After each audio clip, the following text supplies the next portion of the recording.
second that you're in this wonderful, relaxed atmosphere with a comfortable chair and air conditioning experience. Forget for just a moment that you're in this place and, well, imagine yourself soaring through the air. Imagine yourself soaring through the air with the wind blowing in your hair, if indeed you have any hair left. Just imagine the wind's blowing through your hair and, well, bugs are splattering against your glasses. Maybe a cricket or two or a grasshopper is stuck between your teeth. Imagine that you're suspended several hundred feet above the ground, strapped inside a harness, zipping a line on a zip line. Strapped in a harness that was probably provided by the person that submitted the lowest bid. For some time, I'd wanted to go ziplining. It was just something I wanted to do. I wanted to just get out and go do that. So on our vacation that we had just recently, I rounded up my two grandsons, and we hit the zipline courses in Wimberley, Texas. And that's actually from Wimberley. I don't think that's actually us, but that's where we were. I think I held my breath. I'm pretty sure I held my breath through the first 2 or 3 runs. But by the 5th or 6th cable, I was becoming an old pro. Zipping along somewhere between 30, 35, 40 miles an hour, just admiring the Texas landscape as it went zipping by. There have been few times in my life I have had such an adrenaline rush. It was awesome. Now when I began the first run, when I began that zipline course, I had the strap in my hand. And I am convinced that I left fingerprints, indentations on the strap. The first run was called the bunny run. It was simply to get you to relax a little bit, didn't work, and to remind you of all the instructions that they'd given you.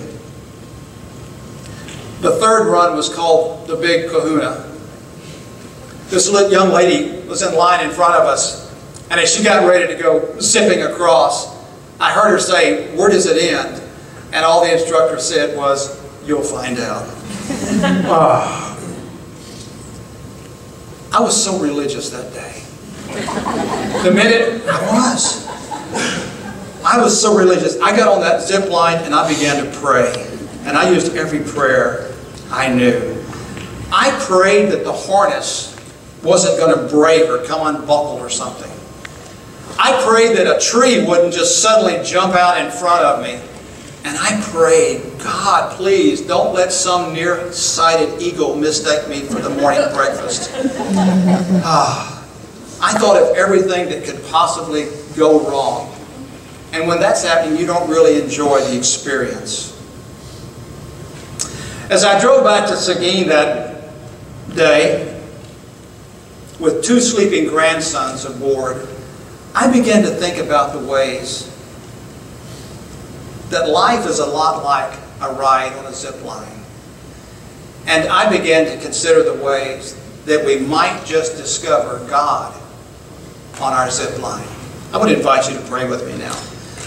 Gracious God, we've heard your word again this morning, read to us from Holy Scripture. But God, we've heard your word in other ways this day as well. In quiet and subtle ways, and perhaps more boisterous ways. For all the ways in which you reveal yourself to us, God, we give you thanks. Bless our time together, and it is our prayer that the words of my mouth and the meditations of all of our hearts will truly be acceptable in your sight. God, you're our strength, you're our rock. You are indeed our Redeemer. Amen.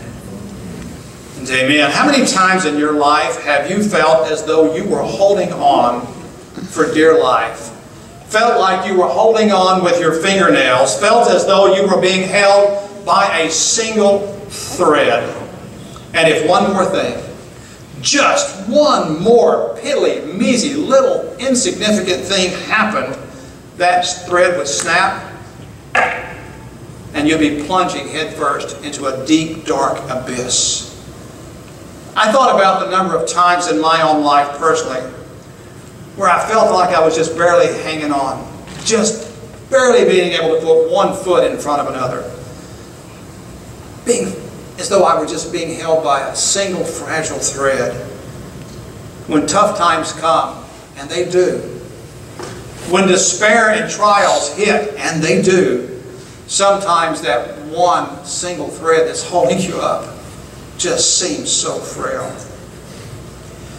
Several months ago, we were doing one of our food ministries here at the church, and we were handing out some food items to people that needed assistance. I remember this one grandmother who showed up.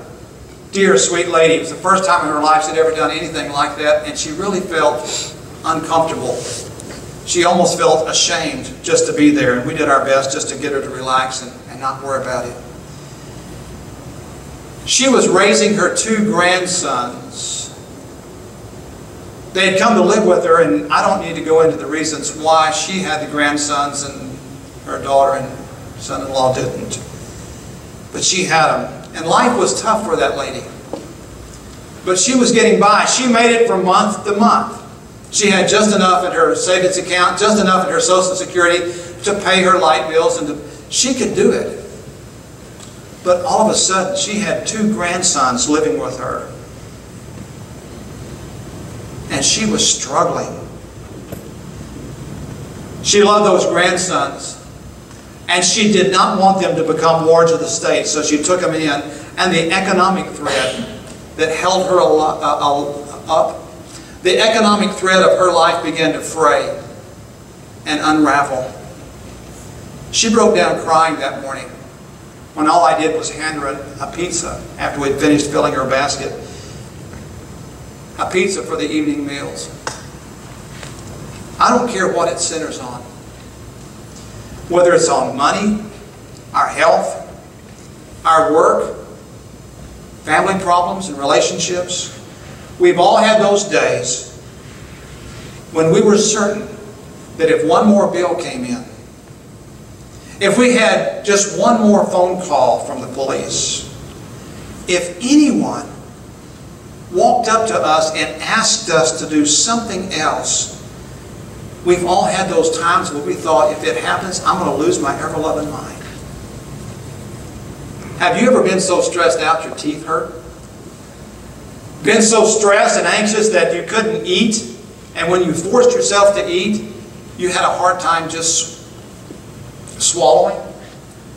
I've been there. This morning we have people here in this very room. We have people here on this site. We have people here in this town, this state, this country who have robust health. We have people here that have never had a headache in their life. But sitting just a few seats away is someone who's just received news from the doctor that's devastating. There are some who seem to literally zip through their coursework at school with straight A's. They don't have to study much. Everything seems to come easy.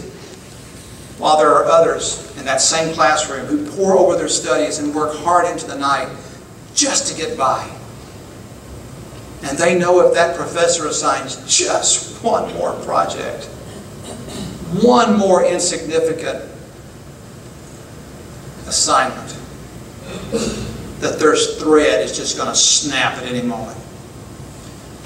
Pauper or prince, famous or forgotten, great wisdom or just simple common sense, it makes no difference, because each and every one of us has something that terrifies us. Each of us knows what it's like to be hanging on for dear life. This church, First United Methodist Church of Seguin, Texas, knows that feeling. Our church watches declining attendance and the giving that we struggle with. Bonnie sits in that office paying the bills, and she knows what it's like to be watching the checkbook with one eye and figuring out how to keep the lights on and looking at the cash income with the other eye. But here's something I want you to put in your hip pocket today. Here's something I want you to put in your purse or your billfold and carry with you as you leave worship. Remember this, that the single thread that seems to be just holding us up sometimes, that thread is very often our lifeline. It's God's hand. God's hand that reaches down. And why? Because ours is too short to reach up to God. And even when we don't seem to be able to hold on, God says, I've got this. You don't have to hold on, because I'll hold on to you. Long ago, there was a prophet named Isaiah who wrote to his people that were going through some of the worst times any group ever did.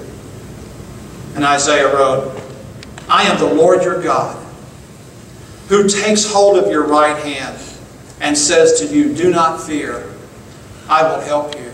I love the way the New Common English Bible translates that passage. It doesn't say, I take hold of your right hand. It says, I take hold of your strong hand. Because in that culture, the right hand was the strong hand. No insult to you left-handed people out there. But he said, I'll take hold of your strong hand, and I'll hold you up. Don't fear. You know, riding a zipline requires you to do a few things, like trust your equipment. Riding a zipline requires you to pay attention to some of the rules and the regulations. You know what one of the first things they told us was, when you get out there, don't unhook your harness. I promise you, that had not even dawned on me. And then I got to thinking, somewhere along the line, someone must have unhooked a harness. I can't believe that. Don't play Superman out there. Riding a zip line requires you to leave a secure, solid platform and soar into the unknown. It's got to require you to leave the place that is so comfortable into a place that you've never been before. And what's true for riding zip lines? Well, folks, I'm going to tell you what, it's true for living life. I drove home that day from Welborn, and I thought about the great time I'd have with my two grandsons. And I began to wonder what that course up near Lake Buchanan was like, and when I'd be able to head up that way. And I thought about the ways you and I, the ways we fail to follow the instructions that God gives us, like, don't unhook that lifeline I've given you.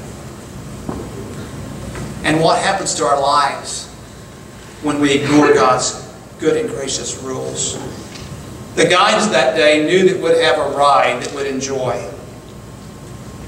But they also knew that we needed to follow their instructions. And God knows that life will be so much smoother for us if we'll just pay attention and follow the instructions that we've been given. And I thought about that day, how often we fail to truly trust, to put our trust in our good and gracious God. After all, God is the one who is our ultimate safety net. Isaiah says it so well. When you pass, not if, when you pass through the waters, I will be with you. And when you pass through the rivers, they will not sweep over you. And when you walk through fire, you will not be burned. The flames will not set you ablaze. Knowing that God is with me can change my perspective on what happens along the way. And I have confidence in that one line, my lifeline, that single thread that is holding me up. And I know that the King of Kings and the Lord of Lords will never forsake me. I know God lifts me up. Why? So I can stand on mountains, and so I can walk on stormy seas.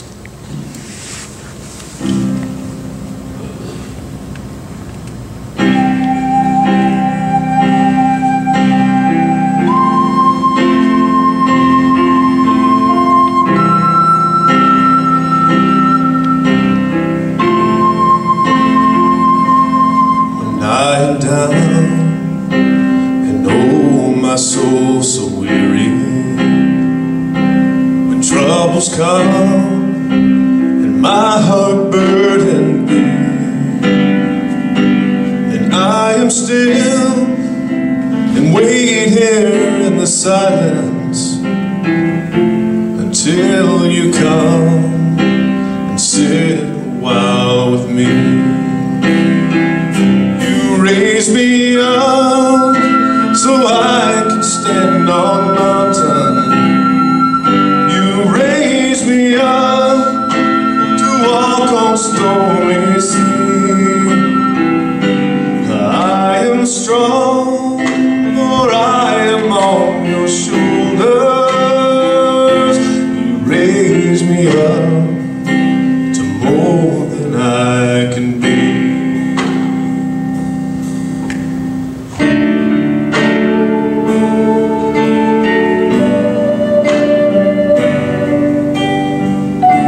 stand on mountain.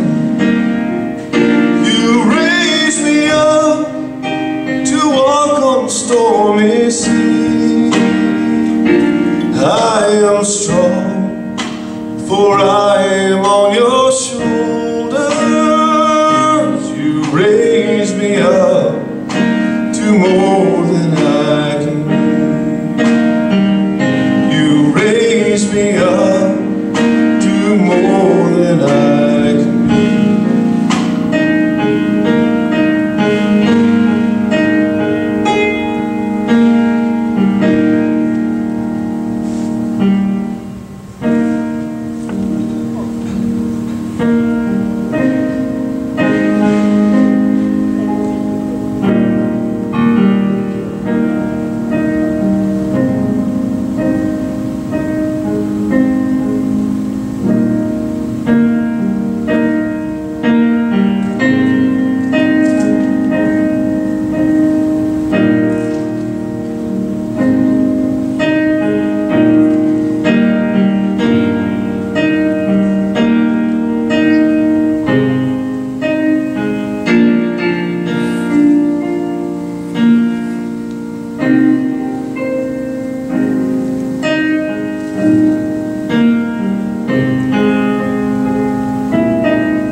Daisy had friends, many friends, who believed in her. But most of all, Daisy believed in herself. She may have been holding on to life there on the side of that road by a thread. But she was holding on. She would not give up. She did not want to quit.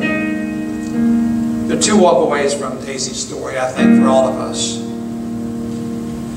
Two walkaways that we can carry.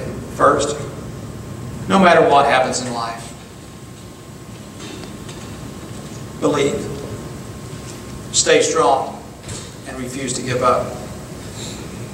But secondly, don't forget all the people that came to Daisy's side. Daisy didn't do that by herself. Seldom do we either. I'd like to leave you with a final thought this morning about finding God on the end of a zip line. Each and every zip line adventure is a little bit different. No two rides are exactly the same. But each and every one of our rides ended safely on the other side. Our guides made us a promise. They said, if you're going along out there and you get stuck in the middle, don't panic. We'll come get you. We'll come get you. Don't unhook that harness. We'll come get you. Isn't it great to know that our God is just like that? Don't unhook that harness. I don't care what happens out there. I'm going to come get you. And I'll see you safely to the other side. Amen?